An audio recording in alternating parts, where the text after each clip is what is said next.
Toda a igreja. Mas quando somos julgados, somos repreendidos pelo Senhor, para não sermos condenados com o mundo.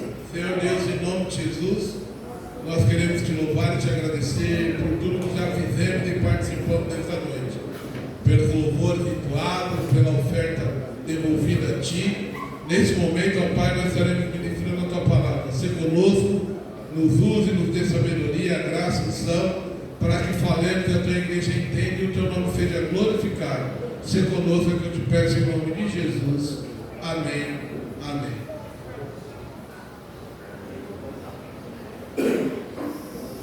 Queridos, como eu já disse, é uma leitura muito conhecida, né? Quem de nós não sabemos nessa leitura, até de cor?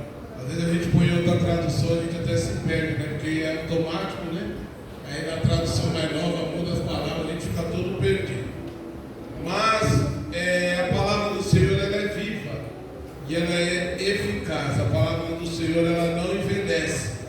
A Bíblia diz que passará os céus e a terra, passarão os céus e a terra, mas a palavra do Senhor não passará. E nós lemos essa noite, o tema dessa ministração é condenação ou edificação. Qual é a nossa situação? É uma pergunta, né? Se a gente tem participado para a nossa edificação ou para a nossa condenação. Antes de nós aplicarmos os tópicos que Deus colocou no meu coração, eu quero dar aqui um panorama rápido dos irmãos sobre a Santa Ceia do Senhor. Os irmãos perceberam que o início, no versículo 17, o apóstolo Paulo, ele vem aqui exortando a igreja em Coríntios. Paulo, o intuito dele da exortação, irmão, é porque não podemos e não pode deixar que a igreja perca o foco. A Santa Ceia, ela tem propósito. A vinda do Senhor Jesus, ele veio para um propósito. E o propósito que Deus deixou através do seu Filho amado Jesus Cristo é que nós fizéssemos a diferença e de que pregássemos o Evangelho a toda a criatura. Pregássemos. E aí tem a condição, né? Quem crê e for batizado será salvo. Quem não crê será condenado. Mas pregar faz parte. É o id. E Paulo, ele percebe. A Bíblia vai nos dizer que Paulo fala assim: eu ouvi dizer aí que está acontecendo algumas coisas na igreja, e em parte eu acredito. Texto que nós lemos. Vocês estão participando de forma errada. Por quê? Porque todos os irmãos sabem, né? Falar isso aqui para nós é chover no molhado, que a gente sempre fala, né? Que o povo judeu, a Bíblia nos mostra que o povo judeu sempre teve uma dificuldade de aceitar os gentios. Eles não aceitavam os judeus, eles nunca quiseram ou aceitaram. Foi difícil, até hoje é difícil de engolir que o fato de você confessar Jesus é o suficiente. Paulo, ele sempre brigou com isso, porque os judeus sempre dizem: não, vocês têm que ser tradicionais, você tem que seguir a tradição. Mas o texto vai nos ensinar que a Santa Ceia, ela era para um propósito. E o que estava acontecendo lá estava distorcendo o propósito da Santa Ceia. Você vai perceber que Paulo, ele fala que eles se ajuntavam com divisão. Na época, a Santa Ceia não é como nós participamos hoje. Na época era uma confraternização, não era um banquete. Todos se confraternizavam ali, a diferença acabava. A ideia era essa, para não ter diferença, irmão. Todos ali comiam, bebiam, tudo junto, se confraternizavam. Ali tinha judeus, ali tinha gentios, sabe? Todos estavam ali no mesmo patamar, independente da classe social, se um tinha muito, se outro tinha pouco. A a ideia era todos se confraternizarem, fazer como se fosse hoje, né, a linguajar, uma festa americana. Cada um levava alguma coisinha, um levava um negócio, outro levava o outro levava refrigerante, outro levava. Chegava lá, todos se confraternizavam e após isso eles ceavam, tudo bem. A comunhão, falavam e ali iam embora todos felizes. Não era isso que acontecia. O que acontecia é que existia grupinho. Graças a Deus aqui não tem. Mas existia grupinhos. E nesses grupinhos, eles faziam entre eles: nós vamos aqui, você leva isso, você leva aquilo, você leva aquilo outro. E lá eles se juntavam entre eles comiam, eles bebiam, embriagavam-se e ficava tudo cheio. Mas Paulo ele veio falando o seguinte: vocês estão fazendo isso para quê? Para humilhar os pobres? É para humilhar quem não tem? Ou vocês estão desprezando a igreja do Senhor? É o texto que nós lemos. E Paulo ele veio firme, batendo contra isso, porque não adiantava as pessoas ficarem ali fingindo ter comunhão e não terem comunhão. Não adiantava as pessoas fingirem estar em Cristo, mas as atitudes não estão como Cristo ordenou. E quando eu falo isso, irmão, não estou falando de usos e costumes, eu estou falando Cristo. Se Jesus, irmão, você vê na Bíblia, se você achar na Bíblia, você me fala. Jesus ele estava no meio da multidão, ninguém sabia quem ele era. Ele andava igual todo mundo. Jesus ele não era popstar. Para poder prender Jesus, teve que comprar um, e esse um ainda dá um beijo. Falou: você tem que dar um beijo, faz alguma coisa para a gente saber quem é, porque Jesus era igual. E eu duvido, irmão, se Jesus viesse hoje, ele ia ser rejeitado de novo. Porque hoje o que vale é popstar. Hoje o que vale é status. E Jesus ele veio quebrando tudo isso. Status, popstar, religiosidade, era tudo no fariseu, saduceu. Jesus ele veio quebrar isso. Jesus veio para ser igual a todo mundo. Mas o igual a Jesus não era fazer as mesmas coisas que as pessoas faziam. Era para fazer a diferença no meio deles. E Paulo ele aprende isso. Porque Paulo ele foi em alguns momentos da vida dele juiz. Ele era judeu, ele era legalista, ele era fariseu. E uma das coisas que os fariseus eram, irmão, eles julgavam. Eles julgavam. Não tinha conversa para eles. Mas Jesus ele quebra isso. Paulo ele aprende, sofre em prol do reino. E o propósito que nós vamos ver é Paulo agora, ele está falando assim, eu não vou aprovar isso.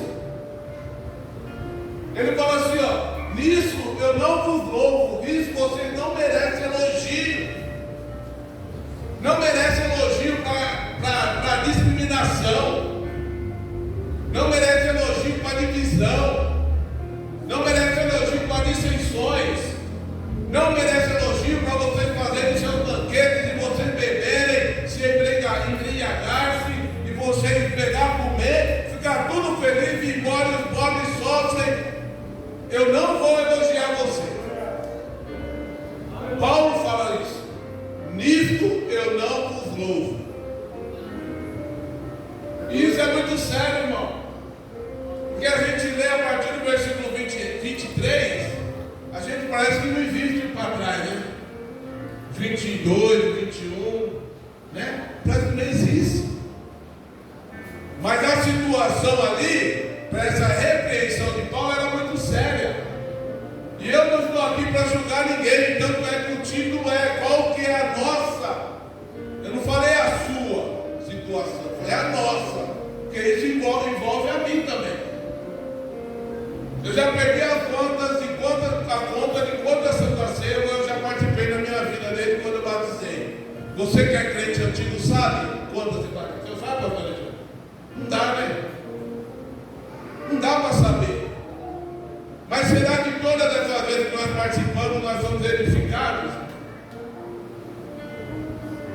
Nós participamos de forma correta para edificação, discernindo o corpo do Senhor. E essa noite eu quero falar um pouco sobre isso entre nós. Deus colocou isso no meu coração, para ver se nós estamos recebendo elogios de Deus. Porque me desculpe, irmão, quando a gente se torna cristão de verdade e está animado, você quer saber de elogio de Deus. Elogio do povo não te enche o ego, não. Porque o mesmo povo que te elogia hoje, amanhã, se você ficar na bola, ele te critica. Então a nossa preocupação não é se nós temos recebendo tapinha nas costas de José bonzinho, é o que Deus tem dito sobre eu e sobre você. Porque a Bíblia diz que Jó, irmão, ele fazia tudo agradável aos olhos do Senhor, a ponto de Deus dar testemunho. Deus não precisava dar testemunho de Jó. E Satanás também não teria ousadia o suficiente para chegar lá apontando lá. Ele só falou porque Deus perguntou. Ele só apontou Jó porque Deus falou. Tem visto o meu servo Jó? Aí Deus é onisciente, né? Deus já sabia que a intenção do diabo era apontar Jó.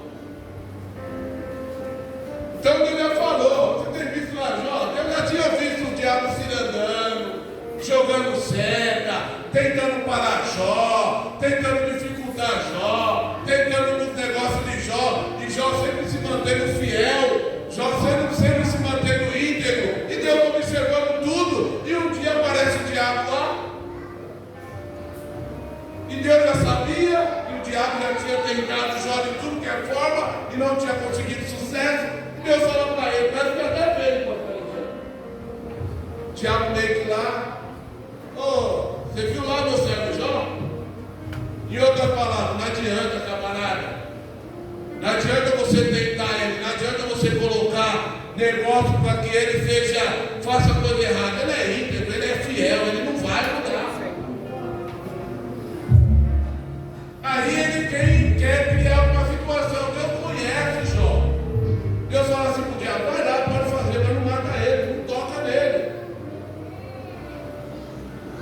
E isso, irmão, que nós precisamos nos preocupar de termos elogio do céu, irmão. Eu sei que isso é um banho de água fria para nós. Porque quem não gosta do elogio, irmão? Quem não gosta de ser visto? Quem não gosta de ser lembrado? Todos nós queremos. E às vezes até nos motivamos em fazer para ser visto. Não é? Às vezes no trabalho você vai fazer um curso sem ninguém saber. Quando você termina o curso, você leva o certificado lá para o patrão. Qual que é a sua intenção? Está certo mesmo.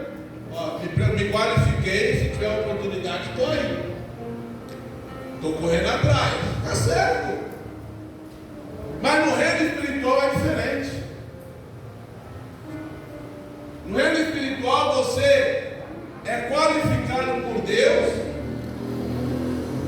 E às vezes quando você é promovido, se é que podemos usar essa palavra, né, no reino espiritual, ao invés de você se destacar, você tem que se humilhar mais.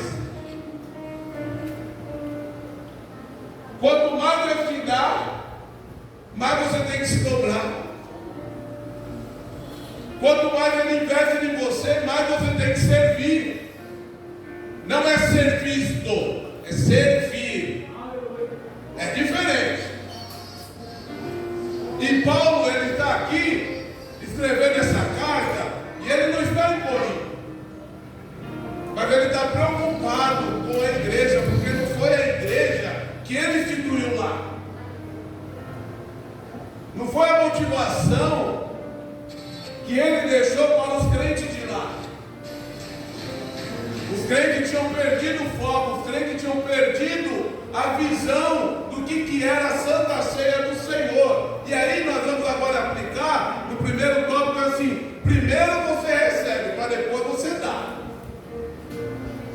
No reino espiritual é assim: primeiro você recebe, para depois você dá. O versículo 21, do 23 ao 25, o que Paulo fala? Quer colocar, por favor, Camilo, 23 ao 25?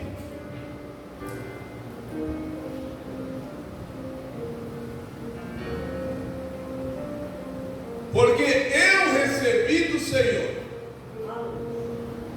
o que também vos ensinei, que o Senhor Jesus, na noite que foi para ele, tomou o pão, e tendo dado graças, o partiu e disse: tomai, comei, isso é meu corpo que é partido por vós, fazei isso em memória de mim. Semelhantemente, também depois de cear, tomou o cálice, dizendo: esse cálice é o Novo Testamento do meu sangue, fazei isso todas as vezes que comer, que beber, em memória de mim. 26, até o 25, bem obrigado. Até aí, irmão, ele recebeu. Eu tirar a filha do microfone, deixa eu lá.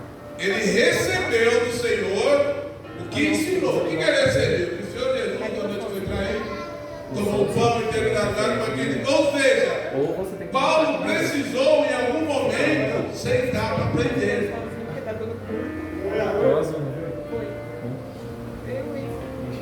Para quem gosta de história bíblica, você sabe que Paulo ele ficou em média 13, 14 anos no anonimato. Depois do encontro dele com Cristo, ele ficou no anonimato lá sempre, irmão, amassado. Paulo ele era orgulhoso, irmão, ele era Saulo, ele era letrado, ele era religioso. Deus falou: eu vou te usar. Jesus falou: vou te usar, mas primeiro você precisa de um tratamento. Ele ficou no meio dos pequenininhos. Parece que eu vejo, irmão, Paulo ali na congregação, e agora temos os apóstolos Pedro, João, tudo lá cuidando da obra do Senhor, dando diretrizes, e Paulo talvez no meio do povo lá, todo desconfiado, não é verdade? Todo desconfiado, ninguém botava fé em Paulo, todo mundo achava que Paulo estava lá, irmão, infiltrado para denunciar os crentes.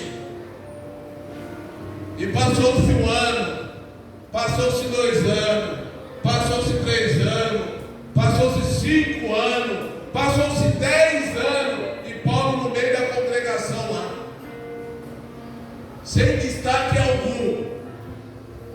Era fariseu, letrado, mas lá ele era igual a todo mundo. Deus falou: fica quietinho aí. Quando chegou um tempo determinado por Deus, Paulo já junto, você vai ver que eles oram. Deus pede para enviar, o Espírito Santo pede para enviar Paulo e Barnabé para uma viagem missionária. E eu vou te falar algo: se Barnabé não tivesse ido, as portas não tinham abrido para Paulo. Aleluia. Às vezes na nossa vida, irmão, alguém precisa te indicar para algumas coisas. Sabia disso? Às vezes alguém precisa te conhecer e falar: ó, isso aí eu confio, isso aí é crente de verdade, isso aí ora, viu? Isso aí jejua, isso aí consagra. E Barnabé foi. E agora, irmão, Paulo ele tinha essa perspectiva do reino, do evangelho.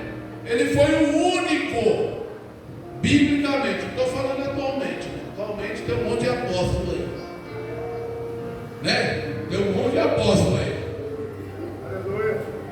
Estou falando biblicamente, o único que foi reconhecido apóstolo que não viu Jesus em vida foi Paulo. Em vida que eu digo fisicamente falando, carne e osso. Porque um dos critérios para ser considerado apóstolo teria que ter andado com Jesus. Pela Bíblia teria que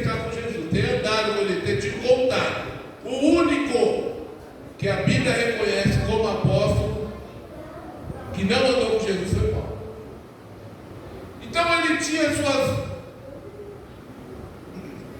perspectivas, ele tinha a sua intimidade, e ele tinha ensinado. E o reino de Deus, irmão, ele não consiste em religião, mas em transformação. Transformação, irmão, é diferente. A religião, ela te vem de fora para dentro. A transformação, ela é de dentro para fora. A religião, ela te vem de terno e gravata e fala assim: esse aí é homem de Deus. Mas a transformação, ela vê lá o teu coração. Né? E as tuas palavras, as tuas ações revelam que se realmente você é de Deus ou não é. Nós vemos também no versículo 26 ao 29 o resultado de uma vida transformada. Nós falamos até o 25. Paulo está dando agora, ensinando o que ele aprendeu. Agora é o resultado da vida transformada. Note a diferença, irmão. Você aprendeu uma coisa, você praticar aquilo que você aprendeu é outra coisa. Não é verdade? Você aprender algo é uma coisa.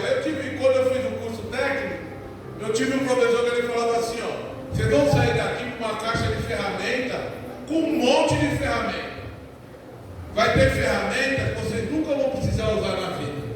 Ferramenta que ele está falando do conhecimento. Mas tem outras que vocês vão usar todo dia.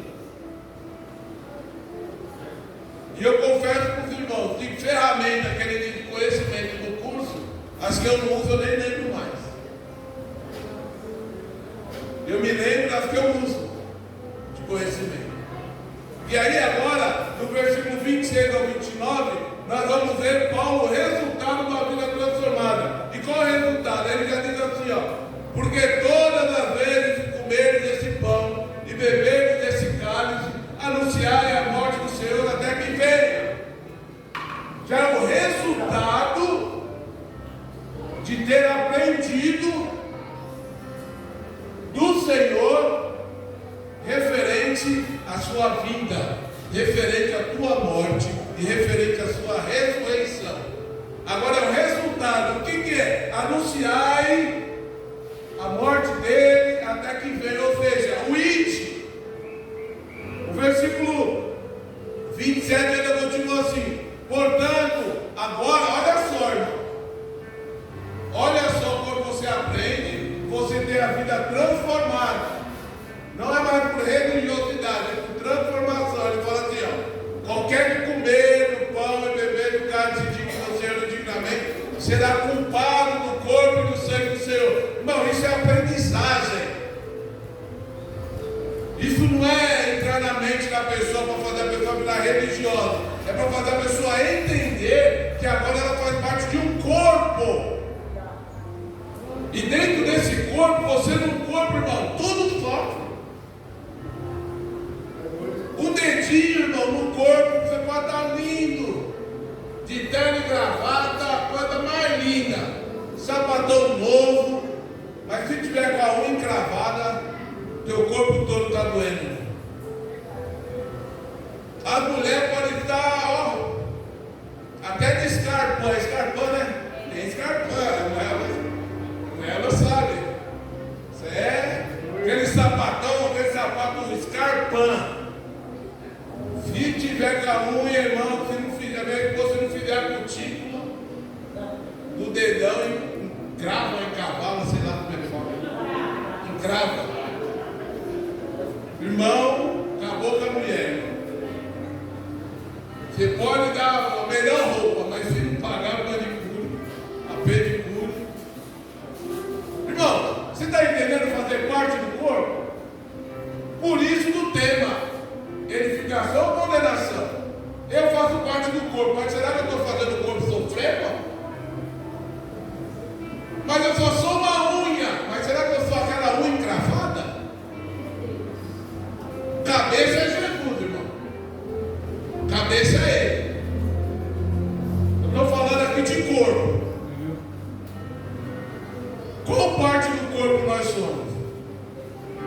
unha do dedinho, não sabe aquelas pelinhas que fica que você incomoda, puxa?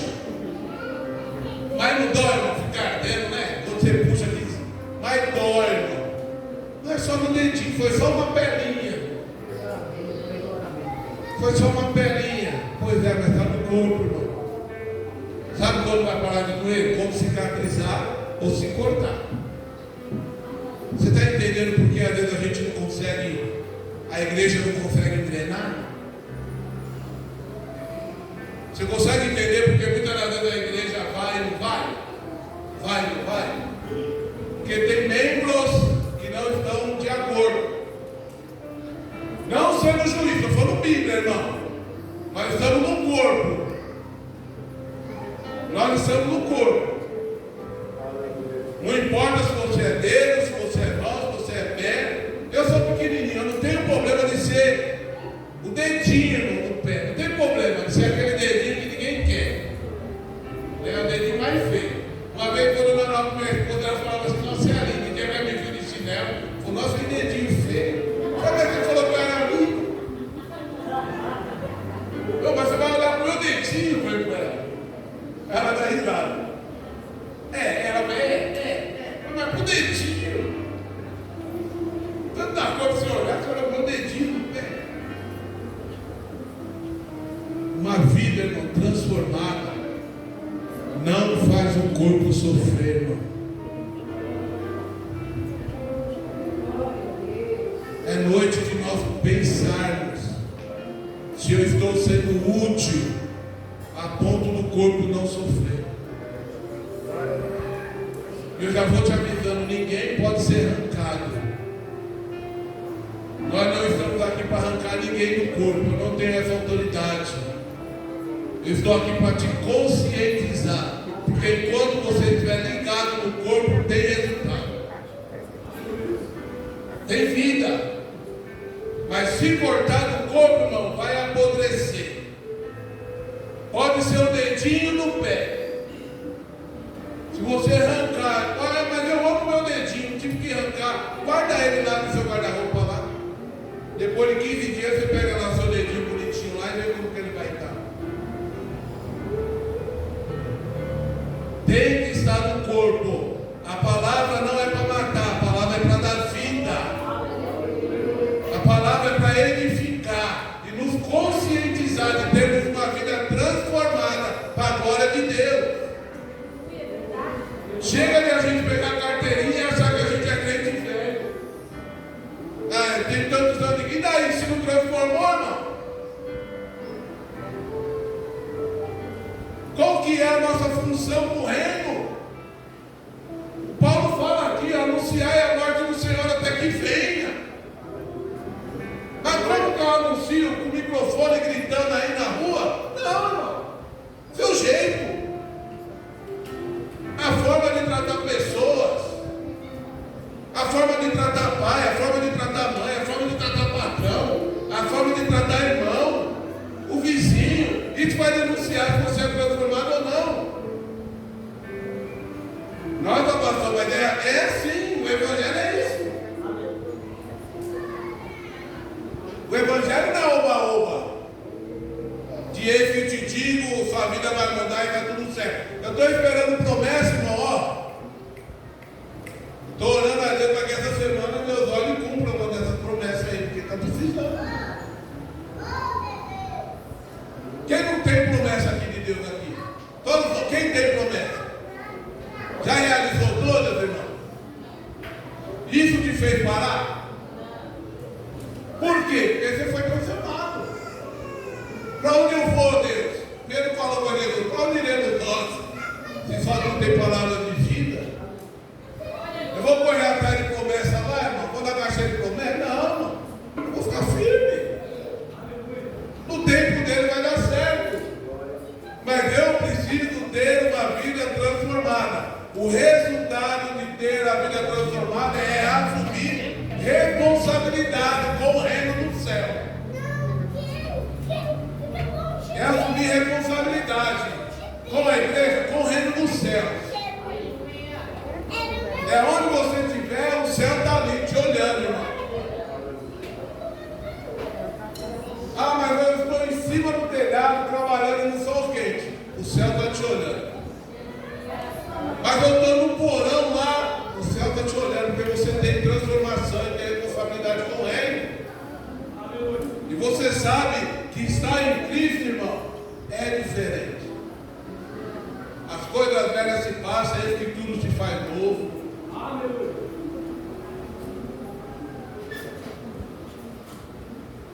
Estar em Cristo, irmão, ter uma vida transformada, entende que participar da Santa Ceia é para se fortalecer e renovar o propósito de Deus. O da Santa Ceia não é simplesmente filho,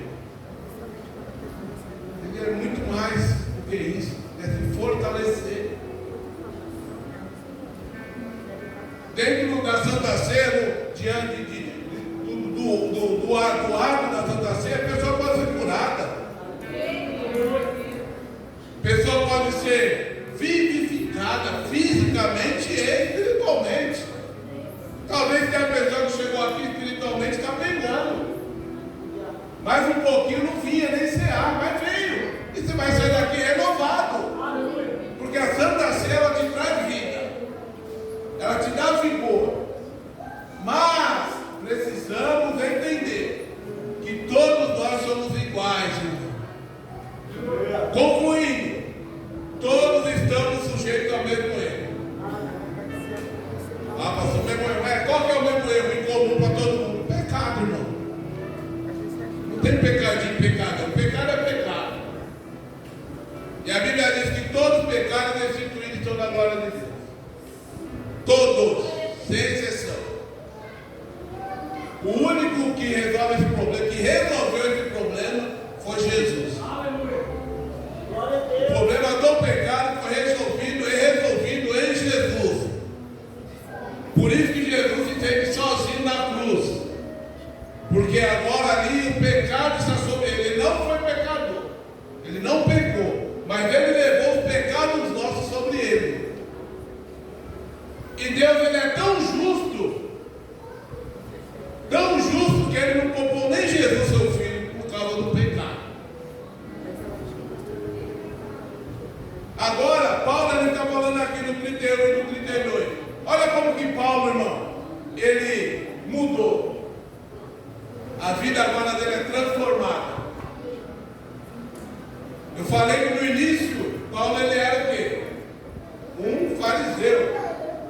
Fariseu, ele tinha por hábito apontar os outros, julgar os outros. Agora Paulo está transformado.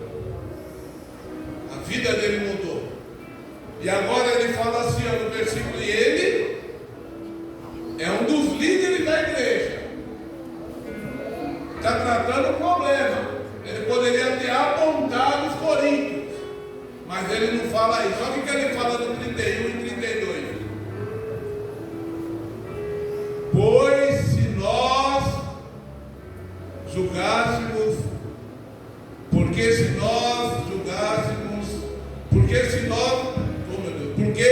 julgássemos a nós mesmos, não seríamos julgados. Olha o 32. Mas quando somos julgados, somos disciplinados pelo Senhor para não sermos condenados com o mundo. Paulo ele se inclui, irmão. Ele não está falando, mas quando vocês são julgados. Ele está falando nós, e somos. Ele está se incluindo. Sabe qual é o problema da igreja hoje, irmão? Vamos falar. Está na conclusão mesmo? Vamos falar. Sabe qual é o problema, irmão? O problema é que tudo é os outros, nada é nosso. Tudo é os outros. Né? Tudo é a fulano. Porque Paulo ele fala nós, ele está resolvendo um problema de divisão, dissensões, de heresia, mas ele fala nós. Nós precisamos assumir a responsabilidade de cristão. Eu me culpo por muita coisa que acontece na igreja, porque eu sou pastor. Eu não pratico, mas em mim tem que sair no ensino. Em vez de eu apontar o irmão, eu me culpo, falo, meu Deus, será que eu não estou ensinando direito?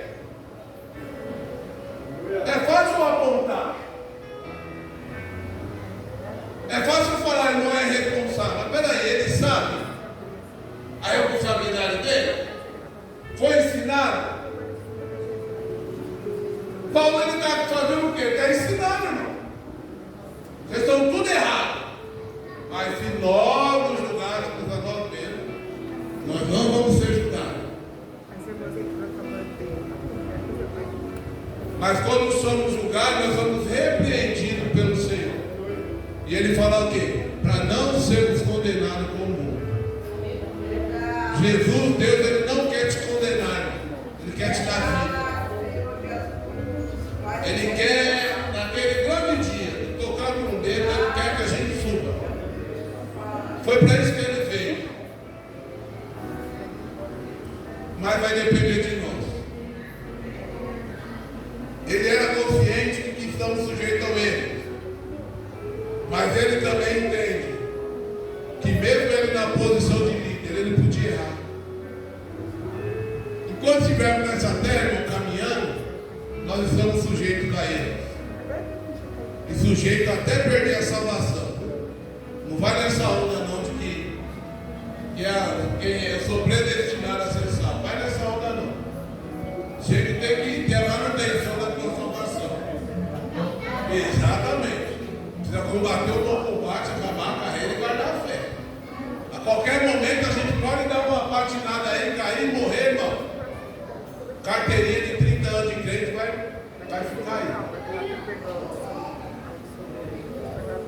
Nós precisamos perseverar até o fim. Ah, não, tem uma discussão que um é predestinado, outro vai passar pela grande tribulação, outro não. Quero saber ele está em Jesus. Se for para passar, eu vou passar com ele. Se não for, eu vou estar com ele. Eu vou ficar brigando. Eu não conheci jogo ao vivo. Eu conheci Jesus. Não é verdade? Eu vou ficar de teologia dos outros, eu vou na Bíblia. Jesus Cristo é o único e suficiente Salvador. Sem Ele nada eu posso. Ele é o único caminho entre eu e Ele para chegar no céu. Eu vou ficar brincando em discussões teológicas, não vou nada, irmão. Que é Jesus, irmão. Como que eu faço para ter uma vida transformada? Jesus. Como que eu faço para ter uma vida regenerada? Jesus. Como que eu faço para receber o Espírito Santo? Jesus. Olha que coisa linda. Vou falar o que ele precisa.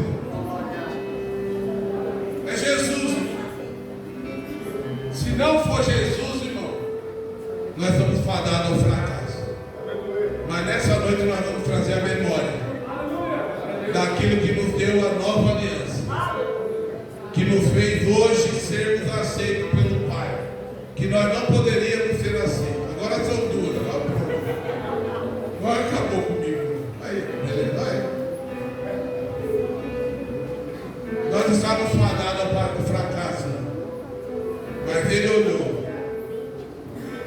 Ele olhou para nós e teve misericórdia de nós. Que nessa noite você venha cear com consciência e entender a responsabilidade que você tem diante dele e diante da igreja, de honrar o nome dele e de dar bom testemunho da igreja. Para de falar mal da igreja, irmão. Para de falar mal dos irmãos da igreja. Para, isso vai te levar para o inferno, irmão. Para de murmurar, irmão. Pecado no povo israelita que morreu todo mundo no deserto para murmuração. Só Josué e Caleb que salvou. Para, irmão. Isso não vai te edificar. Isso vai te condenar. Se está errado, ora para melhorar, irmão. Para. Pastor não sabe, mas Deus sabe quem é. Eu não fico pesquisando vida de ninguém, mas Deus te conhece. Viu? Para. O que mais tem é os outros falando da vida dos outros. Em vez de você falar mal, ajude. Ora. Chore pelo aquele que caiu, irmão. Estende a mão para aquele que está fraco. Para de falar mal. No trabalho você ajuda porque na igreja não pode. No trabalho você tem um dinheirinho, mas na igreja você tem vida. O dono da igreja é que te dá um fôlego de vida, viu, irmão? Para. Entre pelo caminho da palavra.